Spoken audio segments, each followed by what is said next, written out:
Buenas noches, sean bienvenidos a un nuevo episodio de Relatos Perturbadores. La historia de esta noche se llama Bloody Mary, relato escrito por Guadalupe Villagrán. Mary y Carlos eligieron las montañas para intentar olvidar lo que acababan de pasar hace 2 meses. Ese accidente vehicular les cambió la vida, en especial a Mary, quien fue la mayor afectada física y psicológicamente. Carlos salió bien librado, solo con algunos moretones, pero Mary, además de golpes en la cabeza y en la cara, un vidrio del parabrisas se le enterró en el brazo derecho tan profundo que poco faltó para que tocara una arteria. La herida le dejó una marca que a ella le parecía horrible y no sabía si se le borraría algún día, y además que verla le hacía recordar el trauma que había vivido, situaciones que por momentos la deprimían un poco. Pensando en distraer a su esposa, Carlos buscó en internet y encontró en renta una cabaña muy bonita y a muy buen precio, y lo que era mejor, estaba alejada de la ciudad. Así que convenció a Mary para que fueran por lo menos un fin de semana juntos, y así lo hicieron. El siguiente viernes ya estaban en camino a ese lugar. Salieron muy temprano porque ninguno de los dos conocía la zona y no querían llegar de noche, ya que si se perdían o les ocurría algún percance corrían más riesgo de no encontrar ayuda. Sabían que la cabaña estaba alejada del pueblo, por lo que se cercioraron de llevar suficientes provisiones. Al ir metiendo las cosas a la pequeña salita de la cabaña, Mary se dio cuenta que aunque afuera estaba el sol radiante, dentro de la cabaña se sentía mucho frío. Cerró la puerta y las ventanas y terminaron de acomodar todo lo que llevaban, solo que al intentar encender las lámparas, Carlos se dio cuenta que las pilas ya no servían, lo que le pareció extraño porque antes de salir las revisó y estas funcionaban a la perfección. Aprovecharon que aún era temprano y fueron en el auto al pueblo. Durante el camino, Mary comenzó a tener una sensación muy extraña que le recorría todo el cuerpo. Tenía la sensación de ser observada por alguien desde el asiento trasero del auto, pero no había nadie. Solo iban ella y su esposo. Al no entender el porqué de esto, decidió ignorarlo y puso música en el auto para distraerse. La única tienda que había en el pueblo no era muy grande, pero por lo menos estaba surtida. Carlos tomó las pilas y las puso en el mostrador, mientras Mary fue a los refrigeradores por 2 botellas de jugo. Carlos se puso a hojear unas revistas junto al mostrador. Mary tomó los jugos, pero al cerrar la puerta del refrigerador, por el reflejo de este, notó que afuera, recargada en su auto, estaba de pie una joven quien con una sonrisa extraña en el rostro la miraba fijamente. Volteó rápidamente, pero ya no había nadie, ni junto al auto, ni cerca de este. Llevó rápidamente las cosas a la caja y mientras Carlos pagaba ella se asomó a la calle, pero esta estaba vacía completamente. Por los nervios que tenía, no se dio cuenta que la mujer que atendía en la caja la miraba atentamente y se fue al auto a esperar a su esposo. Mientras cobraba, la señora que atendía la tienda le preguntó a Carlos si eran turistas, y este le contestó que sí, y que se quedarían ese fin de semana en la cabaña que quedaba pasando la desviación. Y por unos segundos, la mujer no supo cómo reaccionar, pero inmediatamente recobró la compostura, le entregó su cambio y lo despidió con una sonrisa un tanto forzada. En cuanto el auto se alejó, la mujer entró a un cuarto junto a la tienda y le contó lo que acababa de enterarse una anciana, y esta se persinó 3 veces. Algo dijo para sí misma y cerró los ojos orando en voz baja. Llegaron a la cabaña y mientras Carlos se acostaba a descansar, Mary se fue a inspeccionar el lugar. La cabaña era de un solo nivel. Recorrió la pequeña sala y al llegar al comedor le llamó la atención un cordón que colgaba del techo. Al acercarse se dio cuenta que este era de una escalera que conducía al ático. Jaló el cordón y la escalera bajó despacio llegando casi al piso. Dudó un poco si subir o no, pero al fin se decidió a hacerlo, no sin temor, ya que no sabía si la escalera soportaría su peso. Por fin llegó al ático sin problema, pero estando arriba tuvo que prender la lámpara de su teléfono porque el lugar estaba completamente oscuro. Buscó con la mano el interruptor de la luz, pero al presionarlo, este no encendió. Poco a poco su vista se fue acostumbrando a la oscuridad y viendo un poco mejor, se animó a entrar para recorrerlo. Al principio caminó con preocupación temiendo lo que pudiera ver en el piso, pero se dio cuenta que este parecía seguro. No había muchas cosas a la vista, pero gracias a la lámpara de su celular, distinguió al fondo una ventana cubierta con papel negro que retiró con cuidado, y la luz de la luna que empezaba a salir se coló por la ventana dando un poco de claridad al lugar. Revisó el techo y se dio cuenta que el foco había sido retirado, o quizá nunca lo habían puesto. No le pareció tan raro, ya que en el ático es un lugar que, según ella lo creía, casi nadie usaba. Se disponía a bajar cuando al fondo de esa habitación vio algo que le llamó la atención en un rincón. Pegada a la pared había una mesa no muy grande y sobre esta había un espejo, una veladora apagada y unos cerillos, y en el piso, junto a la mesa, había un cepillo para el cabello. Le llamó la atención que el papel de la veladora no era blanco como los conocía, sino que tenía algo, como una imagen que a lo lejos no se distinguía bien. Se acercó a la mesa para distinguir de qué era la veladora y se sorprendió al ver que el papel tenía impreso una imagen de la muerte. Sintió miedo pensar que todo esto tuviera que ver con algún ritual satánico o algo parecido, y decidió salir de ahí recriminándose por haber subido. Pero antes de girar para salirse, algo en el espejo le llamó la atención. Detrás de su reflejo, muy cerca de su espalda, había una mujer con vestido negro, un cabello largo y una sonrisa que se le hacía muy familiar. Era la misma mujer que vio en la tarde, en el reflejo del refrigerador de la tienda. No quiso voltear. Le daba terror el solo pensar que no estaba sola, pero casi se desmaya al sentir que una tibia mano la tomaba con suavidad por el hombro. Estaba a punto de gritar cuando la voz de Carlos, preguntándole si estaba bien, la tranquilizó un poco.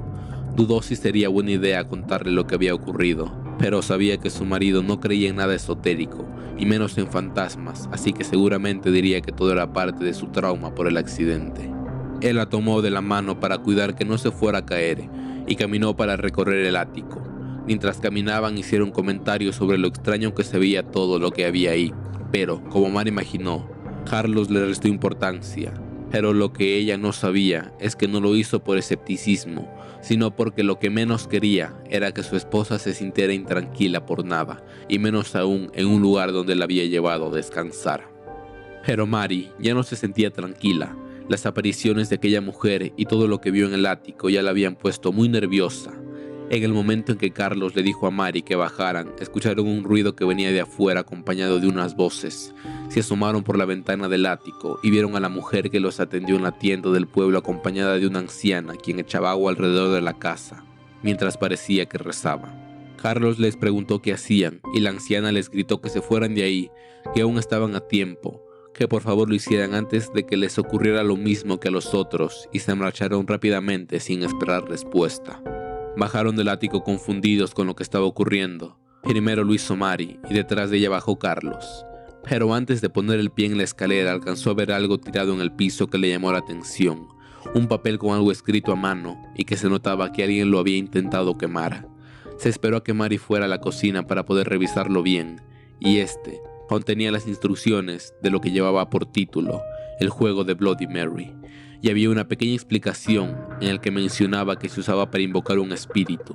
Tenía la advertencia de que no siempre funcionaba, pero que cuando lo hacía, ese espíritu se podía llevar a alguien, incluso a quien no estaba jugando, y no había forma de recuperarlo. Después de la explicación tenía una lista con las instrucciones. Estas parecían ser muy sencillas. Decía que antes que nada se debía acondicionar una habitación para que quedara completamente oscura. Se tenía que encender una veladora especial con la imagen de la muerte y ponerla frente a un espejo. Entonces la persona que haría el ritual tendría que cepillarse el cabello 100 veces mientras repetía en voz alta 3 veces Bloody Mary, todo sin dejar de ver su reflejo en el espejo. Y a partir de aquí, ya todo en el papel era ilegible porque es donde ya estaba quemado. Carlos no se quiso sugestionar y prefirió decirse a sí mismo que todo eso era una tontería, un juego de niños, y no entendía por qué alguien jugaría con algo así.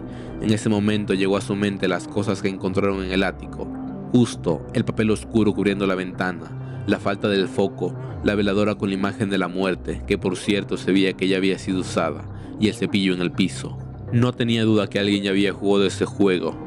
Pero ¿quién en su sano juicio se atrevería a hacer algo así? ¿Y por qué no habían limpiado el ático antes de rentar la cabaña de nuevo? ¿Será que se habrían metido escondidas a la cabaña solo para jugar? De ser así tenía que dejar bien cerrado todo antes de acostarse a dormir. Después de eso ya no le dio más vueltas al asunto y tiró el papel a la basura. Pensó que estaban ahí solo para descansar y a pasarla bien, y esos juegos tontos no se lo impedirían. Con no volver a subir al ático y cerrar bien las puertas y ventanas sería suficiente. Y esa noche, después de conversar de todo un poco, se acostaron a dormir temprano. Pero aproximadamente a las 3 de la mañana, a Carlos lo despertó un ruido como de pisadas. Buscó con la mano a Mary junto a él y no la sintió, ni la vio acostada cuando volteó. Tampoco estaba ahí dentro de la habitación. Cuando estaba a punto de levantarse para buscarla, logró ver sus pies por debajo de la puerta. La vio caminar despacio. Imaginó que era por la poca luz que había afuera, pero cuando la escuchó llegar a la cocina prendió la luz. Supuso que solo había ido por un vaso de agua y lo confirmó minutos después cuando escuchó que apagaban la luz de la cocina y venía de regreso. Lo extraño era que en lugar de entrar a la habitación se quedara parada afuera, frente a la puerta. Se quedó observando unos segundos esperando que entrara. Pero en ese momento la puerta del sanitario que estaba dentro de la habitación se abrió y con los ojos muy abiertos y el corazón latiéndole rápidamente, vio a Mary salir de él, secándose las manos y levantándose el cabello. Sin dar crédito a lo que veía, volteó la mirada a la puerta, pero debajo de esta ya no había nada. Los pies que segundos antes vio o creyó ver se habían esfumado sin hacer ningún ruido. No supo qué hacer o decir y recargó la cabeza en la almohada con una mezcla de confusión y miedo. Sentía que el corazón se le salía del pecho, pero se aguantó las ganas de platicarle lo sucedido a su esposa. Al verlo despierto, Mary se disculpó con él porque se imaginó que había hecho mucho ruido y esto lo había despertado. Pero él ya no dijo nada. Se acomodó de nuevo y cerró los ojos. Mary se acostó a su lado, apagó la luz de la lámpara y se quedó profundamente dormida. Carlos no podía dormir. Le daba vueltas en la cabeza lo que había ocurrido y por un momento pensó en que alguien se hubiese metido, pero no podía ser. En primera, porque antes de acostarse se aseguró de que todo estaba bien cerrado, y en segunda porque los zapatos que vio debajo de la puerta eran los mismos o muy parecidos a los que su esposo usaba y justo los tenía puestos cuando salió del baño. Al otro día, Mary se levantó primero, preparó el desayuno y despertó a Carlos para que desayunaran juntos. Al terminar el desayuno, se bañaron y salieron a caminar para despejarse. Después fueron al pueblo y pasaron a la tienda. Carlos quería saber por qué esas mujeres habían ido a su casa y por qué les habían dicho que se fueran. Al entrar, vieron a las dos mujeres sentadas conversando, pero al verlos se quedaron calladas. Mary se adelantó y las cuestionó. Les pidió una explicación de lo que habían hecho, pero como respuesta, la anciana tomó su brazo derecho y con una voz que parecía de preocupación le preguntó que cómo se había hecho esa herida. Soltando su brazo de esa mujer, Mary le dijo que había sido un accidente automovilístico, pero la mujer, no muy convencida, le preguntó si de verdad no se había lastimado en la casa. Carlos tomó la mano de Mary y les pidió a las mujeres que aún se quedarían un día más, así que esperaba que no los fueran a molestar. Y al salir, la anciana les gritó que eso que estaba atrapado quería salir y que los necesitaba, que se fueran o uno de los dos ya no saldría de ese lugar. Pero sin decir nada, Carlos abrió la puerta del auto para que se subiera Mary. Él se subió también y se fueron de ahí. Durante el camino, lo único que él mencionó fue que no le haría caso a una mujer que a claras luces no estaba bien de su cabeza, aunque por dentro él ya no estaba tan seguro de lo que decía. Cuando regresaron a la cabaña, se encontraron con que la escalera del ático estaba abajo, siendo que ambos estaban seguros que no estaba así cuando se fueron y que habían dejado todo bien cerrado. Pero aún así tenían que estar seguros que no había ningún intruso, así que fue Carlos quien se subió al ático. Pero no encontró nada normal, o no a primera vista. Fue hasta que Mary también subió cuando se dieron cuenta de algo que a ambos les erizó la piel. En el espejo, con lo que parecía pintura de labial rojo, estaba escrito: "Sácame de aquí". Carlos limpió rápidamente el espejo y bajó del ático con Mary, asegurándole que eso tenía que ser obra de personas que entraron a la cabaña a jugar, creyéndola abandonada. Por supuesto, eso ni él se lo creía ya. Buscaron en las demás habitaciones y en los alrededores de la cabaña para ver si encontraban al autor de la macabra broma, pero no había nadie. Ya estando en la sala, un poco más tranquilos, hablaron de lo que pasó en el ático y decidieron animarse a hablar de lo que habían visto y escuchado desde que llegaron a esa cabaña. Y la conclusión fue que lo mejor es que debían irse de este lugar al siguiente día, en cuanto amaneciera. Y esa noche, entre los dos guardaron sus cosas en las maletas y se acostaron a conversar. Pero al final el cansancio por el paseo de ese día terminó por vencerlos y se durmieron profundamente. Justo a las 3:30 de la mañana, Mary escuchó una voz cerca de su oído que le hablaba muy suavemente. Sin despertar se levantó y como si estuviera en estado de trance caminó hacia el comedor. jaló el cordón de la escalera y subió al ático. Lo primero que hizo fue tapar la ventana con el papel negro que continuaba tirado en el piso. Levantó el cepillo y de pie junto al espejo comenzó a cepillar su cabello. Carlos se movió un poco incómodo cuando escuchó el crujir de la escalera, pero aún adormilado no captó de dónde provenía ese ruido. Abrió los ojos y se dio cuenta que Mary no estaba acostada. Le llamó 2 veces pensando que estaría en el sanitario, pero no obtuvo respuesta. Se levantó nervioso, recordando lo que había estado ocurriendo. Salió de la habitación sin dejar de hablarle a su esposa, pero seguía sin recibir respuesta. Sus nervios se volvieron miedo al ver que la escalera del ático estaba abajo. Subió lo más rápido que pudo, pero su pie se atoró en un escalón haciéndole caer al piso. Ignoró el dolor que le causó este accidente y volvió a subir las escaleras. Mientras subía de nuevo, no podía dar crédito a lo que estaba escuchando. Su mujer acababa de decir Bloody Mary. Se sentía dentro de una pesadilla. Al subir, todo estaba a oscuras. Le gritó a su esposa, pero esta no le contestó. Caminó hacia donde estaba la ventana. Le quitó el papel y ya con la luz de la luna vio a Mary frente al espejo. Le volvió a hablar, pero ella parecía que continuaba en trance. Únicamente se cepillaba el cabello. Desesperado, apagó la veladora y con mucho esfuerzo por el dolor del pie cargó a su esposa y la bajó. Dejó a Mary en la cama y corrió a cerrar el ático. Fue a la cocina por un té e hizo que Mary lo tomara. Poco a poco ella se fue despertando del trance y confundida le preguntó qué había ocurrido. A Carlos no le parecía un buen momento para contarle lo que acababa de pasar. Solo le dijo que se tenía que ir en ese momento de ahí. Pero al caminar hacia el auto con las maletas, se dio cuenta que tenía muy inflamado el pie y cada vez le costaba más trabajo dar el paso. Sabía que le sería muy difícil manejar y no quería arriesgar a sufrir otro accidente. Discutieron si se podían ir o quizá se podían aguantar solo por esta noche, pero la respuesta se las dio la escalera del ático, que volvió a bajar al tiempo que las luces de la cabaña se apagaron y prendieron varias veces. No, definitivamente no se podían quedar en ese lugar ni un minuto más, así que ambos acordaron que para que Carlos no se lastimara más el pie, lo mejor sería que ella manejara, y así lo hicieron. En cuanto subieron al auto, escucharon un grito que parecía provenir de la cabaña. Ni siquiera voltearon. Lo único que querían era estar lejos de ese lugar. Carlos le pidió que manejara un poco más rápido. Avanzaron por una carretera de terracería, lo suficientemente como para no reconocer en dónde estaban. Carlos le pidió que se detuviera para revisar su teléfono, rogando con tener señal, pero era inútil. Estaban perdidos en medio de la nada. Al no poder hacer nada por salir en ese momento y no sin temor decidieron quedarse en el auto hasta que amaneciera. Únicamente faltaba poco más de 1 hora para que el sol saliera. Apagaron el auto y se dispusieron a descansar un poco. Carlos tomó los abrigos que habían puesto en el asiento de atrás. Con cuidado, le puso el suyo a Mary, quien le dio las gracias con un tono de voz y una sonrisa que lo confundió. Confusión que se volvió terror cuando vio que la herida ahora la tenía en el brazo izquierdo.